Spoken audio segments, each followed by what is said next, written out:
Olá, meus queridos, tudo bem? Bem-vindos a mais uma aula. Nesta aula de História, nós vamos falar sobre o Segundo Reinado, Política, Economia e Guerra. Eu sou a professora Adriele Prado e vamos começar.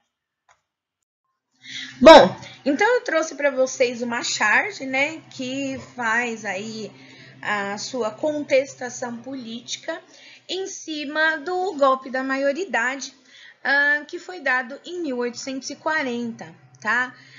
Então, vamos relembrar aqui um pouquinho, né? Durante a regência do Araújo de Lima, os regressistas, eles vão organizar um partido que vai ser conhecido como Partido Conservador, né?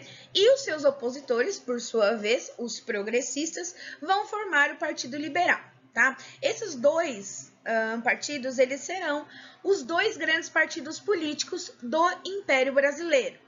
Porém, gente, sabe-se aí que os regressistas, né, os conservadores, eles aprovaram a lei de interpretação do ato adicional de 1840, tá? O que dizia essa interpretação do ato adicional, né? Ela fortalecia o poder central e reduzia o poder das províncias, o que era exatamente que tinha gerado as grandes rebeliões durante o período regencial. Então, temendo, né, que os conservadores eles continuassem com essas reformas que iriam centralizar o poder no imperador, né, no governo central, os liberais eles começaram a dizer, né, que só o imperador ele poderia salvar a nação dessa desordem, né, dessa suposta desordem. Mas, na época, o Pedro ele só tinha apenas 14 anos de idade, né? Então, seria preciso antecipar a maioridade do Pedro. Então, para isso, os liberais eles lançaram uma campanha divulgando essa ideia, né, de que o Brasil só seria salvo da desordem se o imperador Pedro fosse considerado maior de idade, né, tivesse a maioridade. Então, aí eu gostaria que vocês observassem nessa charge, né, então, aí no título, bem grandão, História do Brasil, próprio para menores de 18 anos.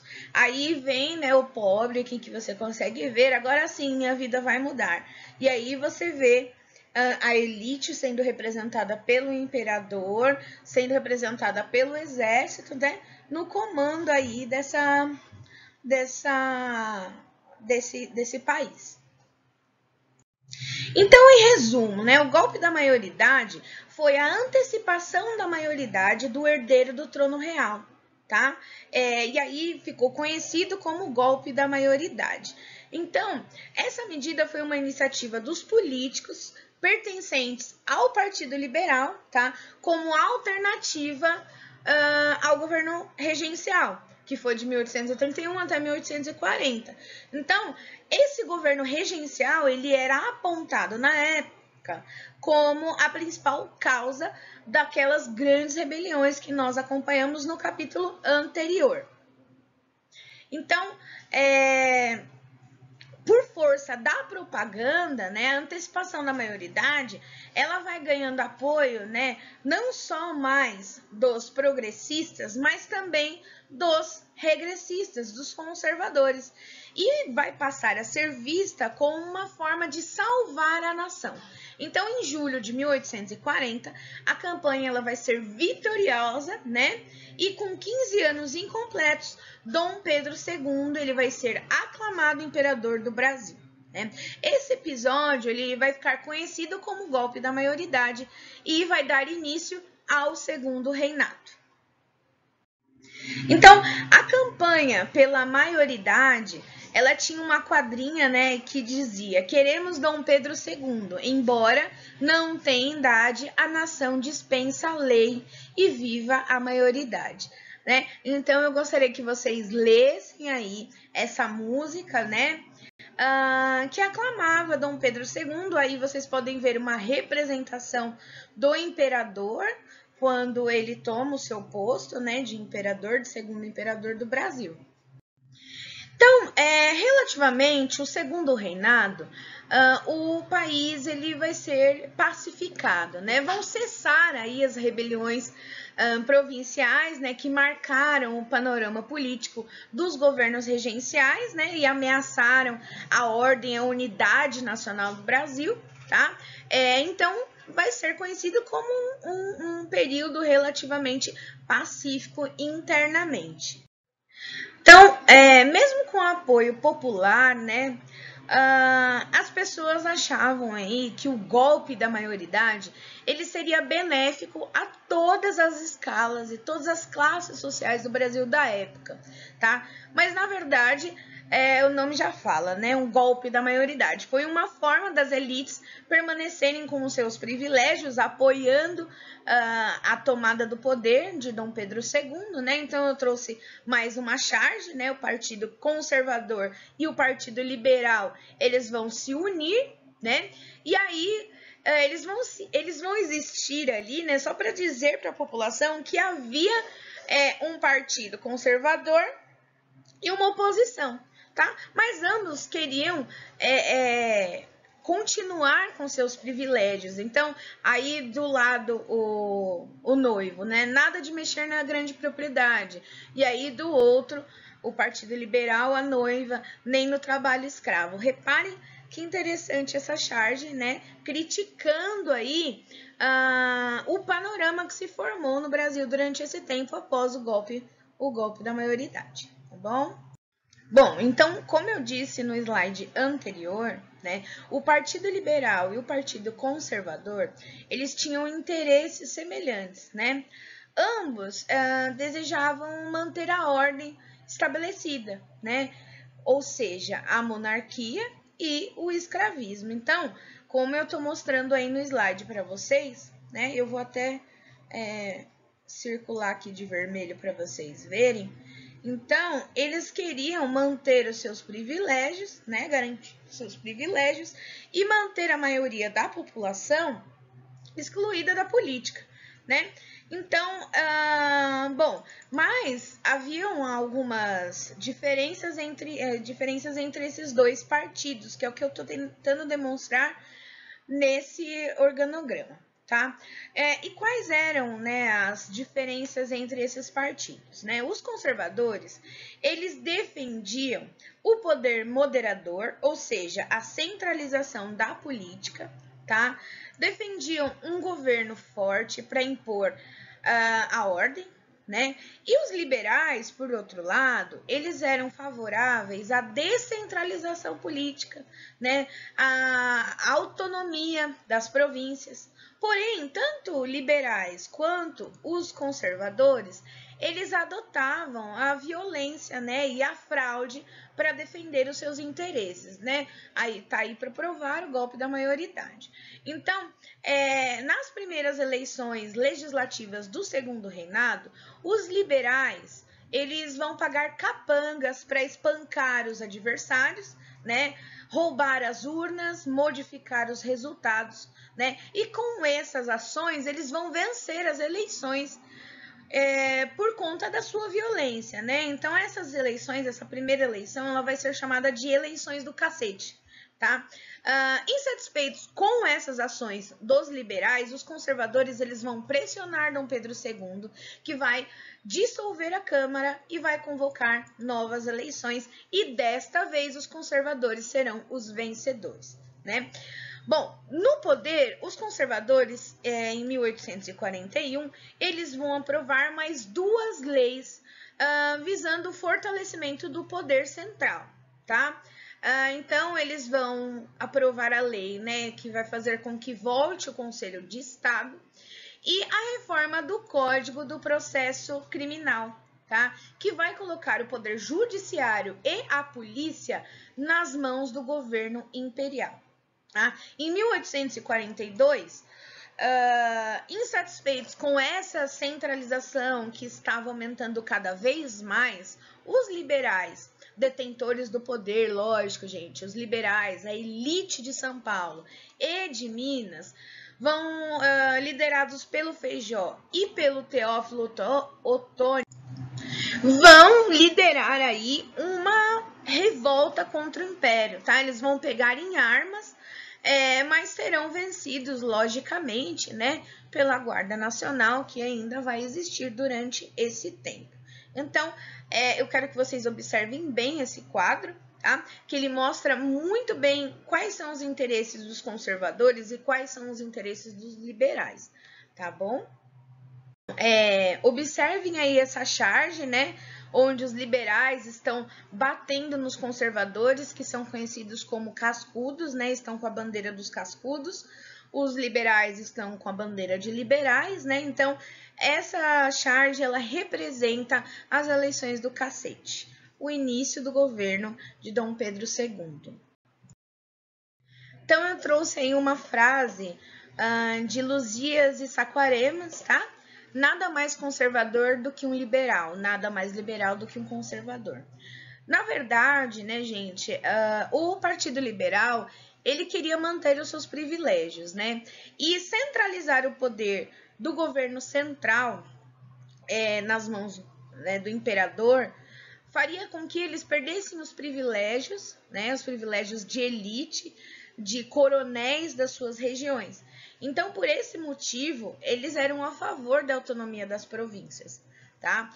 Por esse motivo, eles queriam escolher os seus governadores, né, os seus chefes de província, os seus presidentes de província, como o governador era chamado na época.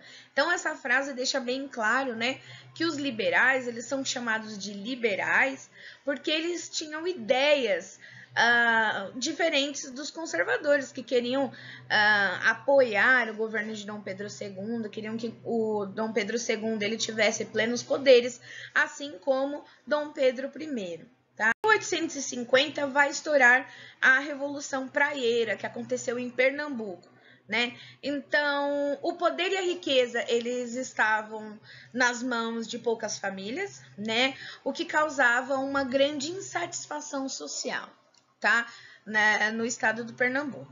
A família Cavalcante, sozinha, por exemplo, ela era dona de 1/3 de todos os engenhos da província de Pernambuco. Né?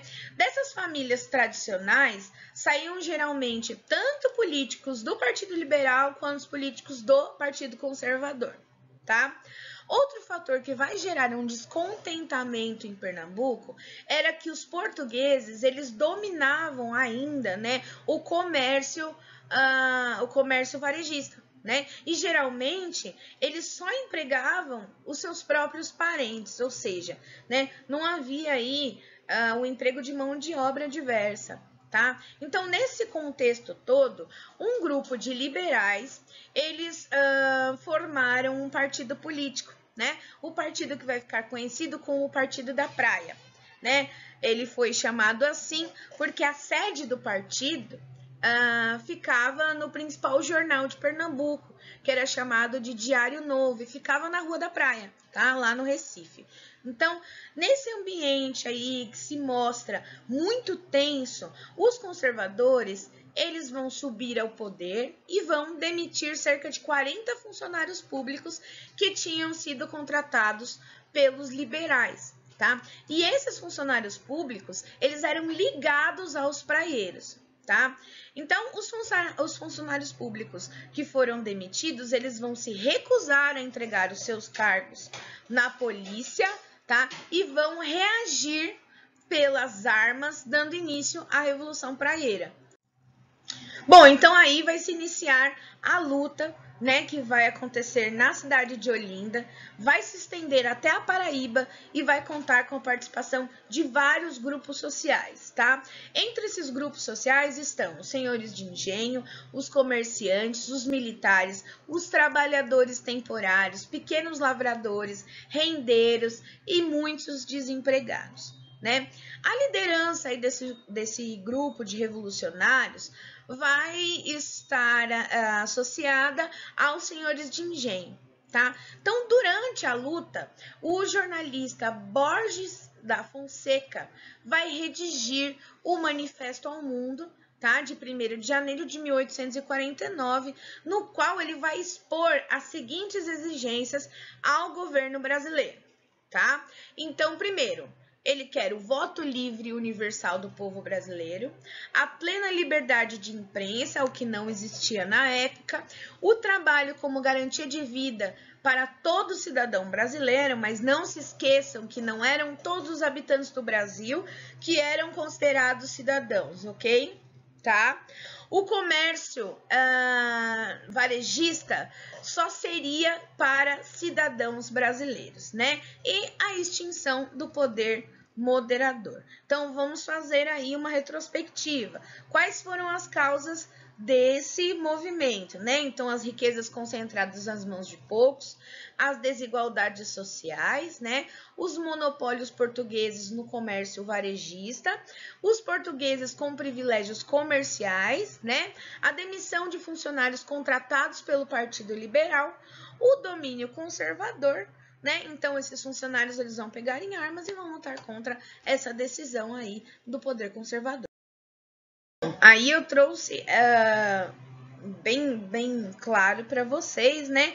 O Manifesto do Mundo, tá? A Revolução Praeira, segundo o historiador Caio Prado, é o último dos movimentos de caráter popular e democrático que acompanharam o processo de independência. Então, aí vocês veem nessa charge, né, Dom Pedro como a balança da justiça, ou seja, equilibrando as forças liberais e conservadoras, tá? Então, o poder moderador, o poder do imperador, ele permitia, né, ao imperador que ele pudesse nomear e demitir os presidentes de província, permitia que ele pudesse dissolver a Câmara dos Deputados, permitia nomear os senadores e perdoar sentenças de réus condenados pelo judiciário. Bom, o imperador podia também indicar o presidente do Conselho de Ministros, né, que escolhia o ministério e o apresentava à Câmara dos Deputados. Em caso de algum conflito entre o ministério e a Câmara, a decisão cabia a Dom Pedro II, ou seja, basicamente, Dom Pedro II tomava todas as decisões do governo brasileiro naquela época. Né? Então, geralmente, quando Dom Pedro II tinha que tomar alguma decisão sobre a Câmara e o Ministério, ele ia lá e dissolvia a Câmara e marcava novas eleições, né? Então, como as novas eleições, elas sempre eram manipuladas, o imperador ele acabava conseguindo sempre impor a sua escolha. Então, ele estava acima dos partidos políticos e os manipulava, promovendo aí, né, a alternância, o rodízio entre esses partidos, né? Ora, quem alcançava o poder na Câmara eram os liberais, né? Ora, eram os conservadores. Daí a charge que vocês estão vendo, né?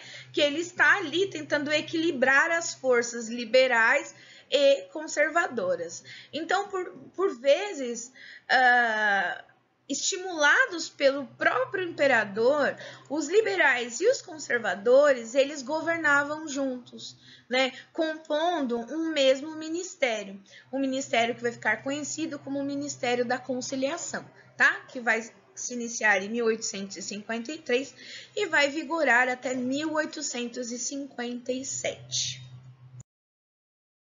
Bom, então agora vamos falar um pouquinho da economia, né, do reinado de Dom Pedro II, tá? Então, o café, ele vai liderar as exportações brasileiras e vai contribuir para a modernização e o fortalecimento e consolidação do império, tá? Então, o café, ele vai ser o líder, né, da economia brasileira. Então, o café é uma planta que ela veio do leste da África, né, de um país que nós conhecemos hoje como Etiópia. Acredita-se que as primeiras mudas elas tenham entrado no Brasil por Belém, no Pará, em 1727, tá? E nesses primeiros tempos, o cafeeiro ele era plantado no quintal das casas, né? E ele servia só para consumo doméstico. A partir do século XIX, esse hábito de beber o café vai se tornar uma moda na Europa e nos Estados Unidos. E vai estimular a formação de cafezais no Brasil, né? Além disso, o Brasil ele possuía solos e climas muito favoráveis, né, ao cultivo do café. Então, em pouco tempo, o café ele vai se tornar um produto brasileiro, que vai ser um dos produtos mais vendidos no interior. Então, inicialmente, os cafezais eles vão ocupar o litoral do Rio de Janeiro, tá? Depois eles vão avançar pelo Vale do Paraíba e entre 1830 e 1880, o café produzido no Vale do Paraíba Fluminense e Paulista vai se tornar a principal riqueza do Império, do Segundo Império, né? Então, daí a expressão que nós usamos, né? O Brasil é o vale. Então, em consequência do esgotamento dos solos dessa região, né, e do aumento da procura pelo café, esses cafezais eles vão começar a se espalhar pela zona da Mata Mineira e pelo oeste paulista, onde existe uma terra que nós conhecemos como a terra roxa, né, que é um tipo de solo que ele é ideal para o cultivo de café, né, ele é rico em minerais, é um solo muito fértil, né? E na sua marcha, os cafezais foram fazendo a riqueza dos barões do café, que foi o nome dado aos grandes cafeicultores que enriqueceram demais com a produção e a exportação desse produto. Além do café, né, o Brasil ele exportava outros gêneros naturais, né, como o açúcar, que antes do café liderava também as exportações, né, o algodão, o cacau, o tabaco, couros, peles e borracha, né. As províncias aí que vão se destacar serão Maranhão, Pernambuco, Alagoas e a Paraíba, que vão se destacar na produção de algodão, tá, que na época também vai se tornar aí o segundo produto mais exportado do Brasil, tá? A Bahia, ela vai ser produtora do cacau e do tabaco. E a Amazônia vai produzir a borracha, tá? Que no exterior vai servir de matéria-prima para a fabricação de pneus para a nascente indústria automobilística que estava iniciando aí nesse período, né? Então, a economia brasileira do Império, ela não vai depender apenas das vendas para o comércio externo, tá? Havia uma produção muito variada destinada ao mercado interno, tá? Por quê? Porque essas áreas onde o café se expandiu necessitava desses produtos, né? Então, em Minas Gerais, por exemplo, vai se desenvolver aí a criação do gado, né? Cavalos, porcos, bois, entre outros. E vai se produzir tecidos e alimentos, né? Então, alimentos como toucinho, a carne salgada, farinhas de mandioca e de milho. Então, todos esses produtos, eles serão vendidos no mercado interno, tá? Tanto no interior de Minas Gerais quanto para as outras províncias, especialmente para o Rio de Janeiro, que era a capital do país naquela época, tá? Já no Rio Grande do Sul, o principal produto vai ser o charque. Lembra a carne salgada?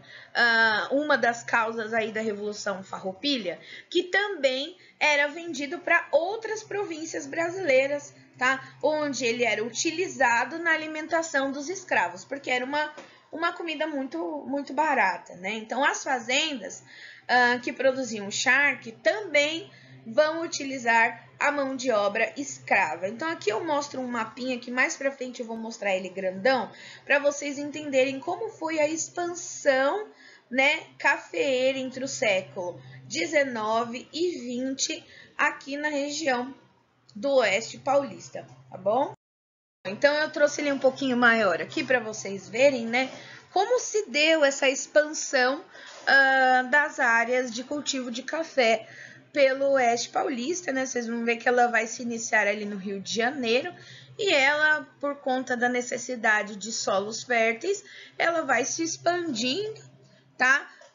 Pelo Oeste Paulista e vai passar por São Paulo, por Sorocaba, por Ourinhos, por Araçatuba, por exemplo, tá? Então, eu gostaria que vocês observassem, né, a expansão do cultivo de café, a expansão das fazendas cafeeiras por São Paulo, que era a principal produtora desse produto. Por que eu trouxe aqui o Barão de Mauá como um ícone da modernização do Império, né? Da modernização das indústrias, da modernização das ferrovias? né? Porque durante essa expansão cafeeira serão criadas, né, dezenas de indústrias. Indústrias de tecido, de chapéus, de cervejas, né? Vai ser criada uma companhia de iluminação a gás, várias companhias de seguro e de navegação a vapor, serão criados bancos, empresas de mineração, empresas de transportes urbanos, né? Então, parte dessas empresas, tá, serão montadas aí nas capitais, né?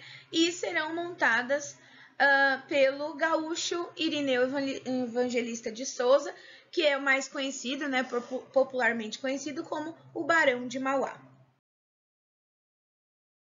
Essa é a figura iconográfica, né, a figura do personagem mais presente durante esse tempo, né, o Barão de Mauá.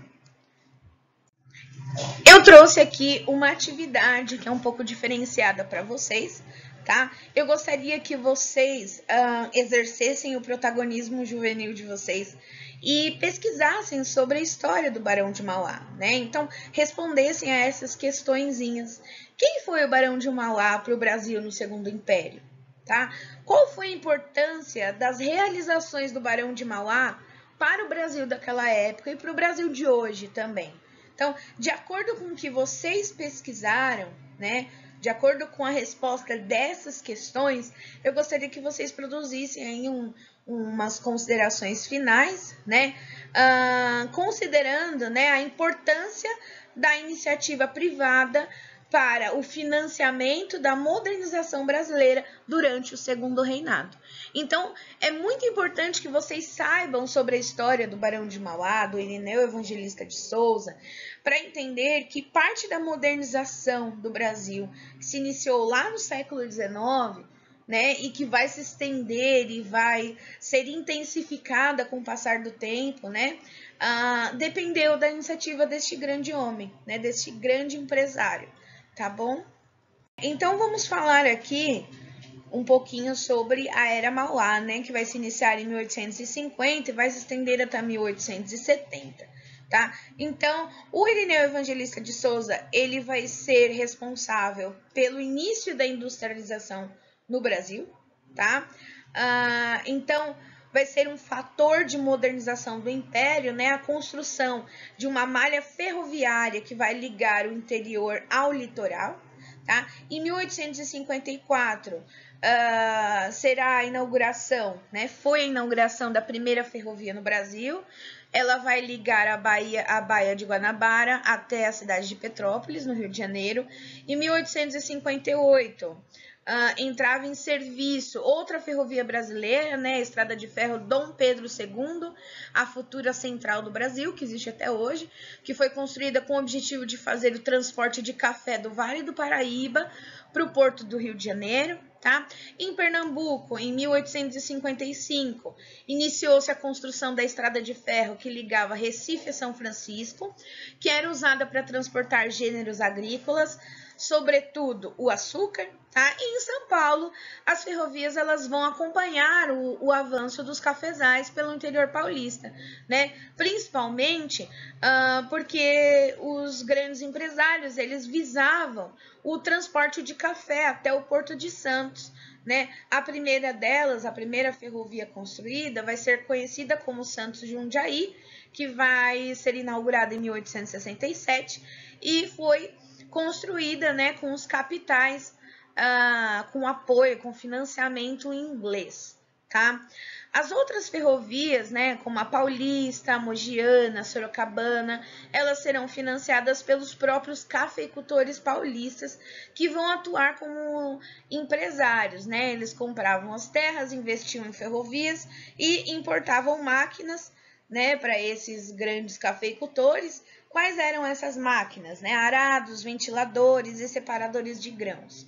Então, com as ferrovias, né, o transporte ele vai se tornar muito mais barato, muito mais rápido, tá? E o lucro dos cafeicultores vai aumentar cada vez mais. Então, o principal motor dessa época vai ser o Barão de Mauá. Mas, né, serão liberadas aí capitais de todos os lados, de todas as elites brasileiras, em especial também, não só brasileiras, como capitais ingleses, tá? Eu trouxe a tabela aí, né, que fala sobre a reação dos donos de escravizados à lei Bill-Arbidin, né? Então, do período de 1845 até o período de 1850, né? No ano de 1845, o número de escravizados que vão entrar no Brasil vai ser um número de 19.453, tá? Os que foram registrados, é lógico, tá, gente? Mas na prática eram muito mais, tá? Como vocês podem perceber, até 1849, esse número meio que vai triplicar. Então, a Bill-Arbidin, ela vai ter o efeito contrário, tá? E aí, a Inglaterra vai ser obrigada a pressionar cada vez mais o Brasil para que novas medidas sejam tomadas, né? Como eu falei, em 1850 será criada a Lei Eusébio de Queiroz, né? Que proibiu o tráfico de escravizados para o Brasil. Vai haver aí uma pressão inglesa para o fim do tráfico escravo, tá? Então, gente, por que a Inglaterra começou a querer o fim do tráfico negreiro? Porque eles viam nos escravizados brasileiros, né, nos escravizados que estavam aqui no Brasil, um grande mercado disponível, né? Se esses pudessem ter salários, também poderiam consumir os seus produtos. Então, durante muito tempo, o governo da Inglaterra, ele vai ganhar muito dinheiro com o tráfico, tá? Porém, em 1807, essa situação ela vai mudar. Por quê? Né? A Inglaterra ela começou a proibir a venda de escravos para suas colônias, né? Para as colônias que eles tinham aqui na América.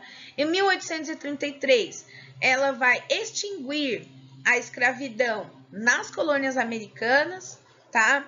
Além desse fator, o governo inglês ele vai passar a combater radicalmente o tráfico e a escravidão, né?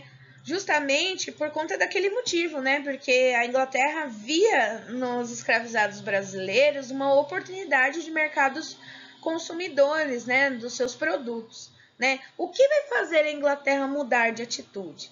Então, foi o que eu falei, a Inglaterra ela era a líder da Revolução Industrial, né? Ela tinha interesse, sim, sem ser hipócrita aqui, então ela tinha interesse em ampliar o mercado para os seus produtos, né? Mas nos países escravistas como o Brasil, os proprietários eles gastavam boa parte de todo o dinheiro que eles tinham na compra de escravos, né? E os escravizados não tinham como comprar os produtos ingleses. Então, com o fim do tráfico, o dinheiro que os proprietários brasileiros gastariam na compra de mais escravos poderia ser direcionado e investido na aquisição de produtos ingleses, né?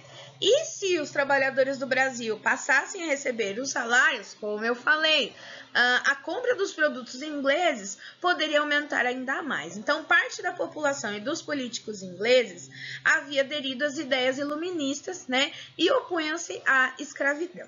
E aí, em 1827, a Inglaterra exigiu do Império Brasileiro a extinção do tráfico de escravos no prazo de 3 anos, como condição para reconhecer a independência do Brasil, né? E por conta disso, em 1831, uma lei brasileira, tá, declarou ilegal o comércio de africanos para o Brasil, né?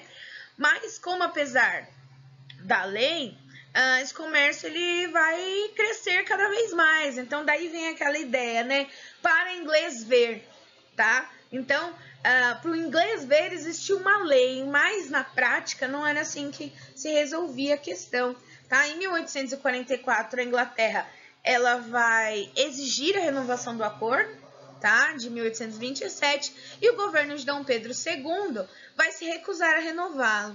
Então, e ainda mais, né? Vai acusar os ingleses de violarem a soberania nacional ao invadir as águas brasileiras para prender navios que traficavam africanos, tá? Em 1845, o governo da Inglaterra vai aprovar a Bill-Arbidin, tá? Que vai ser uma lei inglesa que vai autorizar os navios ingleses a prender ou afundar os navios negreiros, tá? Essa lei ela vai considerar criminoso o dono do navio, o capitão, o piloto e seus auxiliares, tá? Os traficantes, eles eram julgados na Inglaterra, tá? E aí vai dificultar cada vez mais o tráfico negreiro. Aí eu tô mostrando para vocês. Então, o Brasil, ele vai criar a tarifa Alvos Branco em 1844, que vai aumentar os impostos sobre 3.000 produtos estrangeiros, que antes era 15%, depois vai passar a 30% e depois a 60%. E vai criar em 1850 a Lei Eusébio de Queiroz, que finalmente vai proibir o tráfico de escravos no Brasil. E quais serão as consequências para essas duas leis, né? Os brasileiros eles vão começar a investir em novos negócios, como a indústria de tecelagem, cervejas, chapéus, companhia de iluminação a gás, companhias de seguros, né, navegação a vapor. E a maioria dessas empresas elas vão ser financiadas pelo Barão de Mauá. Em 1850, o Brasil vai criar a Lei Eusébio de Queiroz e a Lei de Terras, tá? Eu falei para vocês, né, antes, agora eu vou falar mais aprofundadamente sobre essas duas leis, né? Então, externamente, os ingleses eles vão aumentar a repressão ao tráfico, né? Em muitos momentos eles vão chegar a invadir as águas brasileiras para prender navios que traficavam os escravos, né? Porém, internamente, vai haver um aumento da entrada de africanos no Brasil, tá? E muitas rebeliões de africanos escravizados que aterrorizavam a elite do império, porque eles justamente tinham aquele medo do haitianismo, né? Que os escravos se unissem e se revoltassem e tomassem o poder aí. Então existia ainda esse medo, ele vai permanecer durante esse tempo, né? Então, o governo de Dom Pedro II, ele vai ser pressionado cada vez mais pela Inglaterra, e aí em 1850, consequentemente, Dom Pedro II vai ser obrigado a aprovar a Lei Eusébio de Queiroz, né, que vai proibir definitivamente a entrada de escravos no Brasil, tá? Essa proibição, ela colocava os proprietários brasileiros diante de alguns problemas, né? Então, o primeiro deles, como eles iriam conseguir mais trabalhadores para suas propriedades, né? E aí começou a haver o tráfico interprovincial, tá? Que era nada mais né, do que os fazendeiros do sudoeste vão passar a comprar escravos internos do Brasil, né? Então não vai haver mais a entrada de novos escravizados. Mas os escravizados que nasceram no Brasil, que eram novos, eles serão comercializados entre as províncias brasileiras, tá? Em várias regiões do Brasil.